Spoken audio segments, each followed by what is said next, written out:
Après le décret d'Aman d'exterminer tous les Juifs du royaume de Perse, Esther va fournir plusieurs efforts pour sauver la vie de son peuple et nous allons voir quel est l'effort qui a été le plus utile dans les démarches d'Esther.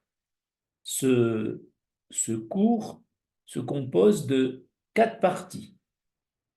La première partie, Esther a décidé de prendre des risques pour sauver le peuple d'Israël. En effet, dès que Mordechai, l'époux d'Esther, a pris connaissance du projet funeste d'Aman d'exterminer tout le peuple juif, alors il a envoyé à la reine Esther, je parle de Mordechai, il a envoyé à la reine Esther Khatar, qui était le messager de la reine, pour l'informer de ce décret et aussi pour lui demander d'intervenir auprès du roi Achashvérosh afin de lui présenter une supplique et de solliciter le sauvetage du peuple juif. La réponse d'Esther était la suivante, toujours dans le chapitre 4 de la Megillat Esther au verset 11. Elle répond à Khatar: tous les serviteurs du roi savent que quiconque, homme ou femme, serait-ce même la reine du royaume, qui n'aurait pas été convoquée par le roi et qui se présente dans la cour intérieure est condamnable à mort, sauf si exceptionnellement le roi présente son sceptre à la personne qui vient lui rendre visite. De plus, la reine Esther dit à Khatar: et moi je n'ai pas été invitée à venir chez le roi depuis plus de 30 jours. Ainsi Esther refuse la mission que lui donne Mordechai d'aller intervenir auprès du roi Achashvérosh. Mais Esther a donc donné 2 raisons. La première, il y a un danger vital pour elle de se présenter auprès d'Achashvérosh sans y avoir été convoquée. Et la deuxième, elle pense ne pas tellement trouver grâce à ses yeux, puisque depuis plus de 30 jours, il ne l'a pas invitée dans la maison royale. Et donc, elle pense que sa mission est vouée à l'échec. Elle donne donc 2 raisons. Souvent, quand on donne plusieurs raisons, c'est qu'aucune n'est valable. Et c'est le cas ici. Mordechai, ayant reçu cette réponse décevante, il désapprouva Esther et il lui envoie dire, toujours au chapitre 4, ne, ne te berce pas d'illusions que toi seul d'entre tous les Juifs, tu échapperas au danger grâce à ta présence au palais du roi où tu es la reine. Ne crois pas que tu seras épargné. C'est-à-dire que Mordechai vient dire à Esther, les 2 arguments que tu as invoqués, c'est-à-dire le roi ne t'a pas invité depuis longtemps, donc il n'a pas l'air de t'apprécier en ce moment. Et la deuxième raison, il y a un danger pour toi vital de te présenter sans être convoqué. Ces 2 raisons, sache qu'elles sont induites parce que tu te sens en sécurité. tu n'as jamais dit à personne que tu es juif dans le palais, et tu penses être à l'abri en qualité de reine dans ce palais royal. Eh bien, sache que tu fais partie de ce décret d'extermination. Donc, ne crois pas que tu pourras y échapper. Cette réponse de Mordechai a fait comprendre à Esther que l'attitude qu'elle venait d'adopter au départ n'était pas la bonne attitude. Et alors, elle comprend qu'elle est concernée par ce décret d'extermination, malgré son titre de reine, et donc elle décide d'aller se présenter chez le roi Achashvérosh pour solliciter ses faveurs, prête à risquer sa vie. Et elle ajoute, toujours dans le chapitre 4 du livre d'Esther, Kacher avadeti, avadeti. Si je dois périr, je périrai. Donc elle est prête, en disant cela, à tenter de faire annuler le décret d'Aman, malgré le danger vital pour elle. Que signifie si je dois périr, je périrai?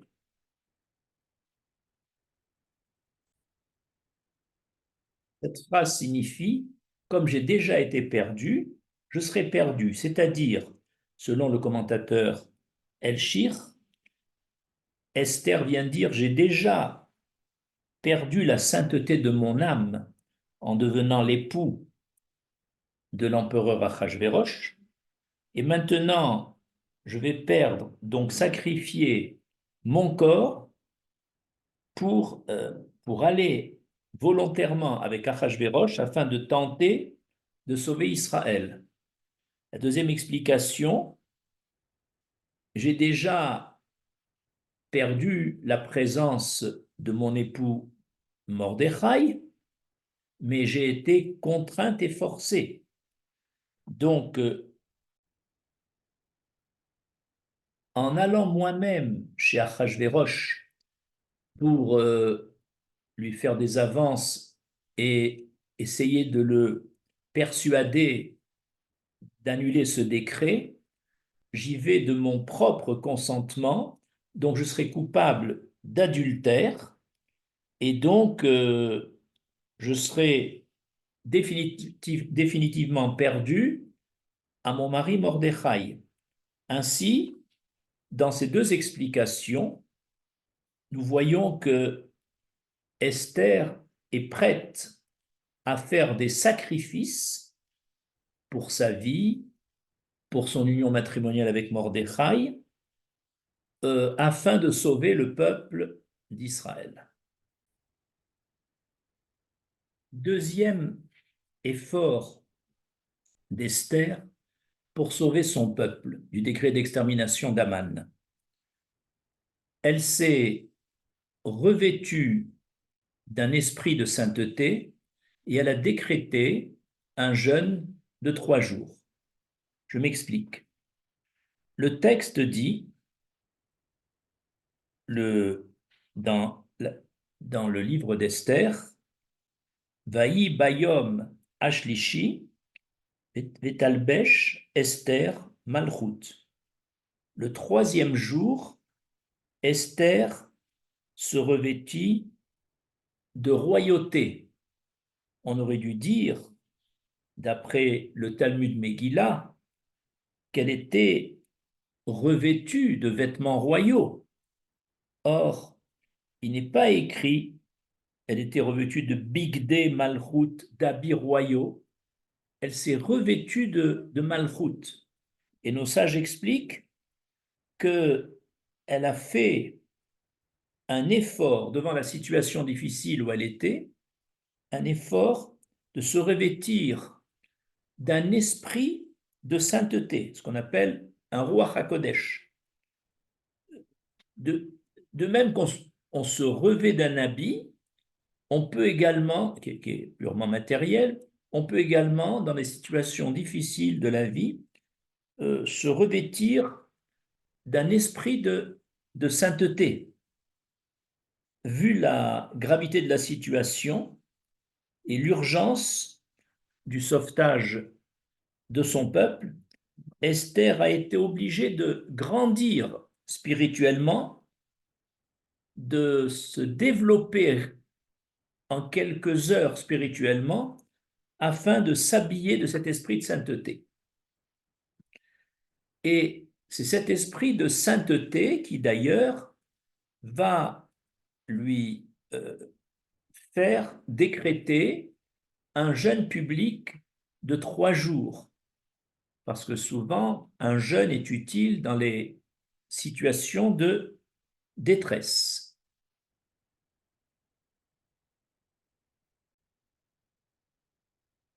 Parée de son esprit de sainteté, Esther fait dire à Mordechai, va rassemble tous les Juifs présents dans la capitale Suse ou Shushan et ordonne un jeûne collectif. Ne mangez pas et ne buvez pas pendant 3 jours, jour et nuit. Et moi aussi et mes servantes, nous jeûnerons.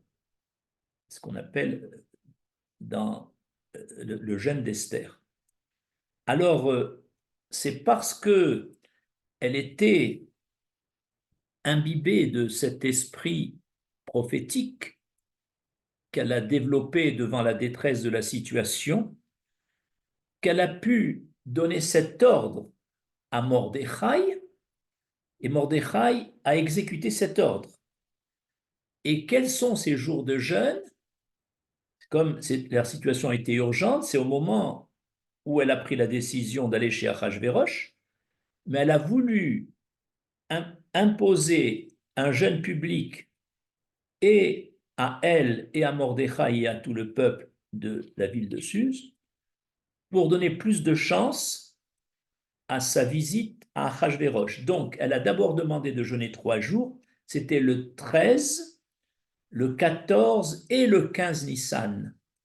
Or, le troisième jour, justement, était le 15 Nissan, qui était le jour de la fête de Pessah, où normalement on ne jeûne pas, elle a quand même maintenu le jeûne, où normalement le commandement fondamental c'est de manger du pain azim, de la matzah, et là il y a eu un jeûne total, et ce n'est qu'au bout de ces 3 jours de jeûne que Esther, faible, affaiblie par ce jeûne de 3 jours, et pâle, elle s'est présentée dans des conditions très défavorables auprès d'Achashverosh. Un, avec le risque qu'il ne lui tende pas l'épée, et deux, avec le risque de sa pâleur qui aurait pu être repoussante pour Achashverosh, envers qui elle avait intérêt à se parer.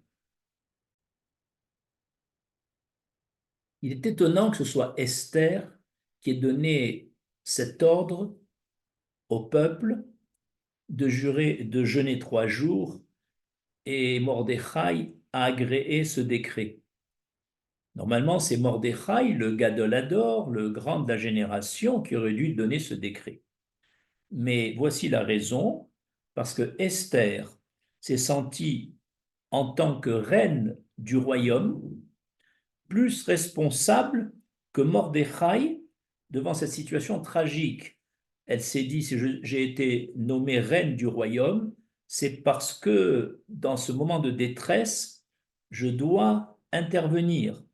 Et donc son sens des responsabilités envers son peuple l'a fait prendre, grâce au malchut dont elle s'est parée, ça veut dire à cet esprit de sainteté, lui a fait prendre la décision de demander de jeûner. Et Mordechai a très bien compris cela et l'a mis en exécution. Quelle est la Et quelle est l'allusion qu'il existe dans le livre d'Esther pour laquelle ce jeûne de 3 jours s'est terminé le jour même de Pessah? C'est parce que dans le livre, dans le livre d'Esther, au chapitre 4, verset 12, il est écrit Vayaravor Mordechai, Vayeras Kechol Asher Sivta Alav Esther. Après que Mordechai ait reçu l'ordre de jeûner 3 jours, il est écrit, je traduis, Mordechai, Vayaravor, mot à mot, se retira, Veyaras, et il exécuta Kechol Asher Siftar Alav Esther. Il a exécuté strictement ce que Esther lui avait ordonné, c'est-à-dire de jeûner 3 jours. Mais nos sages disent le mot Vayaravor, pour dire il se retira, vient aussi du mot Ravera, c'est-à-dire on nous souligne par le mot Veyaravor qui a 2 sens, il se retira, mais aussi il transgressa Mordechai. Où est sa transgression? Eh bien, c'est le fait d'avoir jeûné le premier jour de Pessah, ce qui est une transgression, ce qui lui a empêché de faire la mitzvah de Matzot, lui et tout son peuple.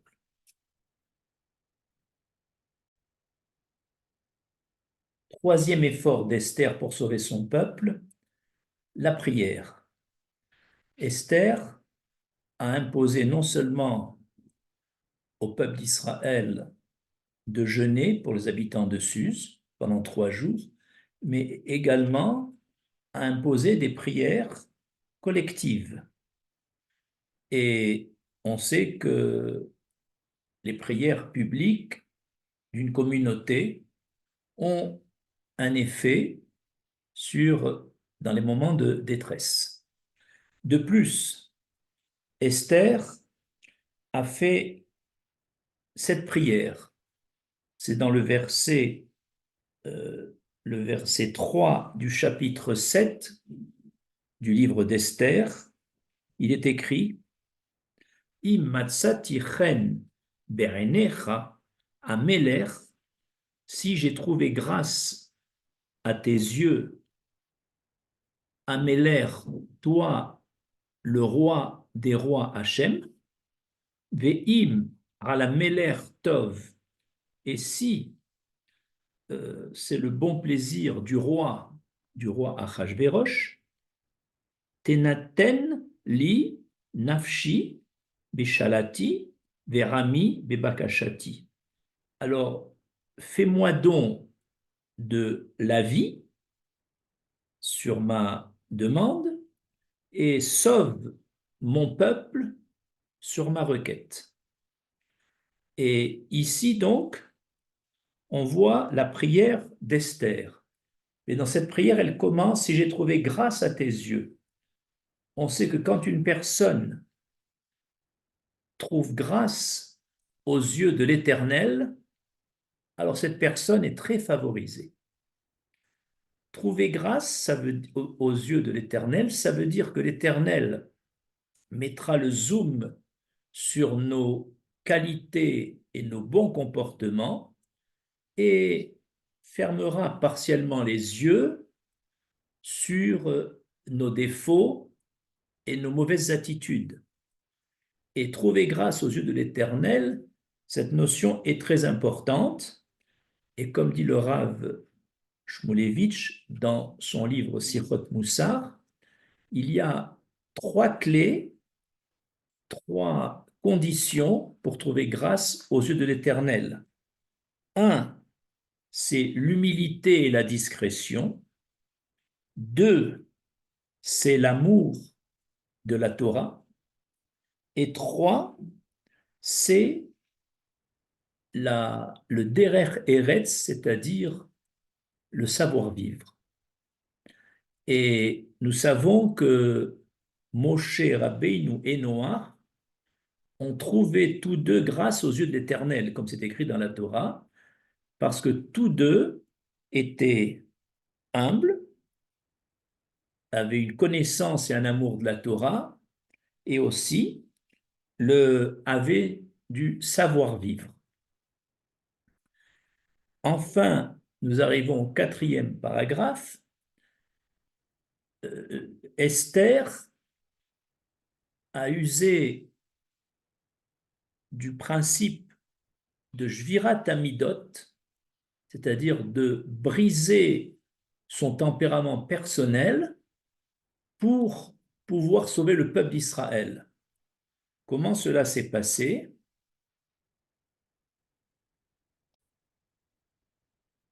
Nos sages se sont étonnés. Comment se fait-il qu'Esther invite le premier ministre Aman à un festin avec le roi Achashvérosh, alors qu'Aman vient de prendre un décret d'extermination? Voici la réponse de nos sages.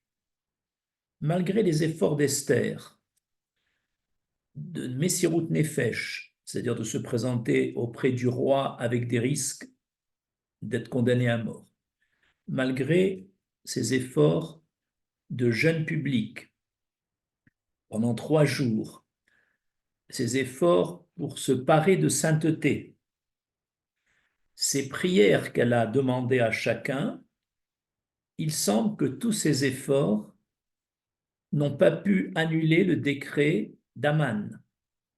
Alors Esther s'est dit, l'arme la plus puissante que j'ai pour annuler ce décret, c'est d'inviter Aman.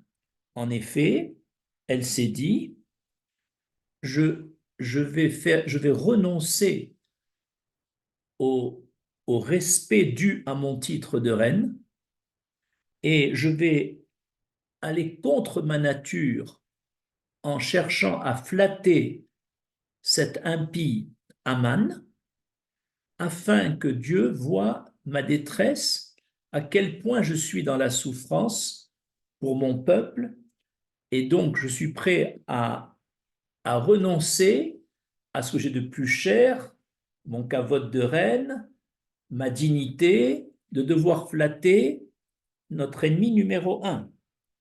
Et effectivement, l'arme de Shvirat Amidot, ça veut dire de se comporter à, euh, à contre-nature d'un comportement naturel, a le pouvoir de briser des décrets du ciel parce que Shvirat Amidot est une des armes les plus utiles dans les moments de détresse. Et on voit que par le Shvirat Amidot d'une seule personne, Esther, qui a renoncé à son kavod, qui a été obligé de flatter cet impie, qui a, eh bien, cela a, donc, en fait, a renoncé à son honneur de reine. Cela a eu le pouvoir d'éveiller la miséricorde divine dans le ciel envers son peuple et ainsi de sauver toute la communauté du peuple d'Israël à qui on avait prévu une destruction totale, que Dieu nous en préserve. En conclusion de cet exposé, nous voyons que